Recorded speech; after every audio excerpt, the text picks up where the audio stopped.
killer is shocked when his wife confesses him as a killer case of Edwin. Lara. A warm Saturday night in Oregon sets the stage for a young woman's outing with her friend at a bustling bar. Laughter fills the air as the city buzzes with life. But by the next morning, the vibrant energy gives way to chilling silence as the young woman, Kaylee Sawyer, mysteriously vanishes without a trace. Her family and friends are thrust into a nightmare as they lose all contact with her. Panic grips their hearts, and with each passing moment, the weight of uncertainty grows heavier. Frantic searches yield no clues, leaving them grasping at straws in a desperate bid to find her. Meanwhile, in a city miles away, an unsuspecting stranger walks into a police station with a bombshell revelation. What unfolds next is a gripping tale of twists and turns as detectives embark on a relentless pursuit, spanning multiple states, in a race against time. But who is Kaylee Sawyer beyond the headlines? Born into the breathtaking backdrop of Bend, Oregon, she was a beacon of light in the lives of those around her. From her childhood adventures to her college aspirations, Kaylee's journey was marked by resilience and determination. With dreams of becoming a dentist, Kaylee embraced every challenge with unwavering resolve. Balancing work, college, and relationships, she navigated life's complexities with grace and strength. And in Cameron Rye Hoffer, she found not just a partner but a soulmate, a love story destined for forever. As the investigation unravels, the truth emerges, painting a chilling portrait of deception and danger. But amidst the darkness, Kaylee's spirit shines bright, a reminder of the unbreakable bond of love and the relentless pursuit of justice. This is the story of Kaylee Sawyer, a tale of heartache and hope, of resilience in the face of adversity, and the enduring power of love. On July 23, 2016, one of Kaylee's co-workers from the dental office was having their bachelorette party in town. Initially, Kaylee wasn't going to attend as she had other plans, but in the end, she was able to rearrange her schedule. Kaylee got all dressed up and headed out for a night of fun. The evening was your typical bachelorette party with lots of drinking and dancing.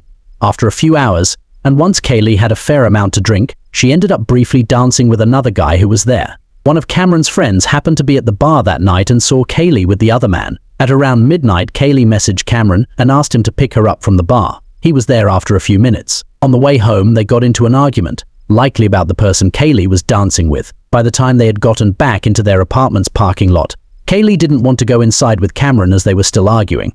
She needed some time to cool off, so he walked upstairs, expecting she would follow him through the door in the next 10 minutes or so. That never happened. It's surreal to think that as Cameron closed the car door behind him, that was the last time he'd ever see the love of his life alive. It's not clear exactly how much time had passed when Cameron decided to go down and check on Kaylee. He wanted her to come inside so they could sort things out. Much to his shock, as he approached the car, Kaylee was not inside. Cameron tried to call her but got no answer. He then texted Kaylee saying, "Where are you? Please come home and talk to me." "At least you're being unfair." Kaylee's replies seemed cryptic and unsettling. Cameron continued to search for Kaylee into the early morning hours of July 24th. When he was unable to locate her, he returned home, believing she had gone to a friend's house or called one of her relatives to pick her up. Part of him may have hoped she would walk through their door early the next morning, but this never happened. After calling her friends and family, Cameron dialed 911. He wasn't the only one concerned by Kaylee's sudden silence and random disappearance. Her mother, Julie, felt deep inside that something was seriously wrong. She, too, reported Kaylee's disappearance to the authorities. Julie feared that the authorities would not take her case seriously since Kaylee was 23 years old and a college student. This is the reason she either fabricated or exaggerated Kaylee's medical information. She hoped this would give officers an extra push to jump in looking for her daughter and not assume she was sleeping off a hangover and not responding to anyone.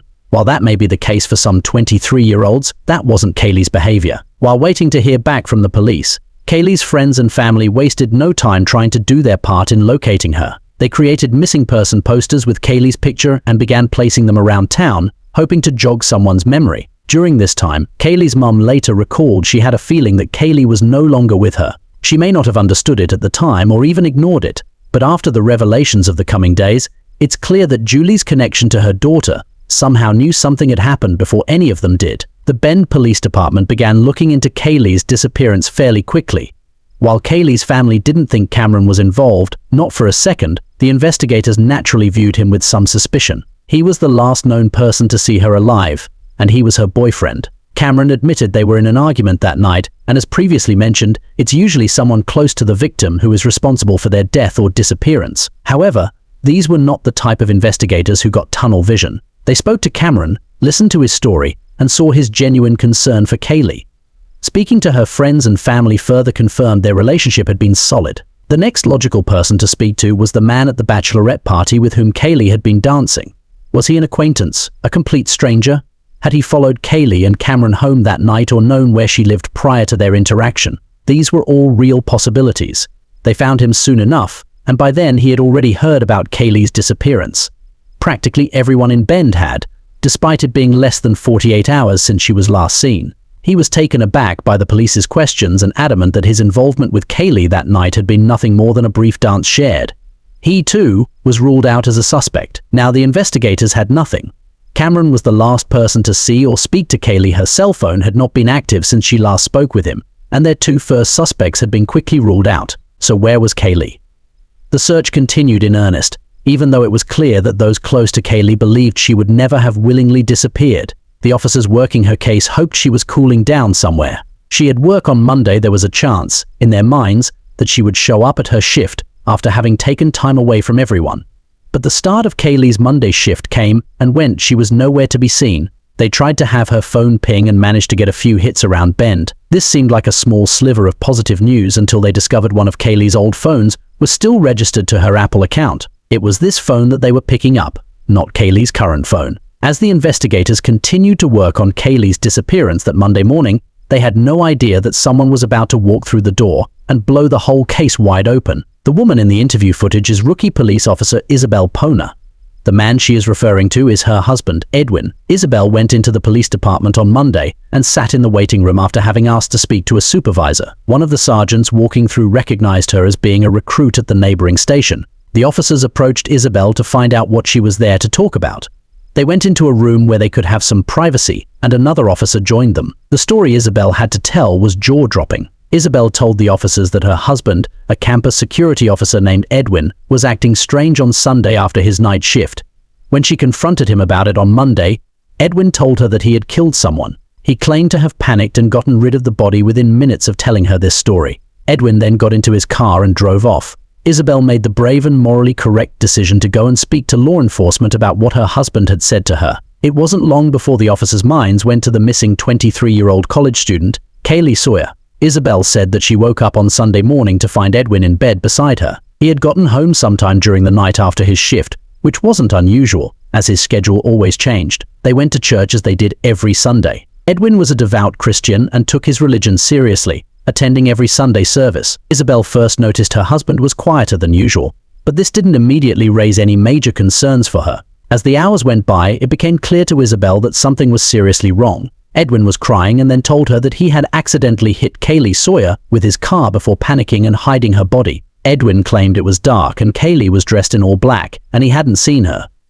Isabel found some of Kaylee's things in their garden shed, confirming Edwin's story. The investigators secured a search warrant for Edwin and Isabel's home and found evidence tying Edwin to Kaylee's disappearance. They found Kaylee's green purse, covered in blood, a clump of blonde hair, and a large rock with blood on it. Kaylee's case was now classified as a homicide, and the investigators had to make the heartbreaking phone call to her family. Edwin was on the run, having taken Isabel's gun and fled in his car. He stopped at his parents' house before forcing his way into another woman's car, Andrea Mears. Edwin held Andrea at gunpoint and made her drive him around. He recorded a video apologizing for what he had done and posted it online.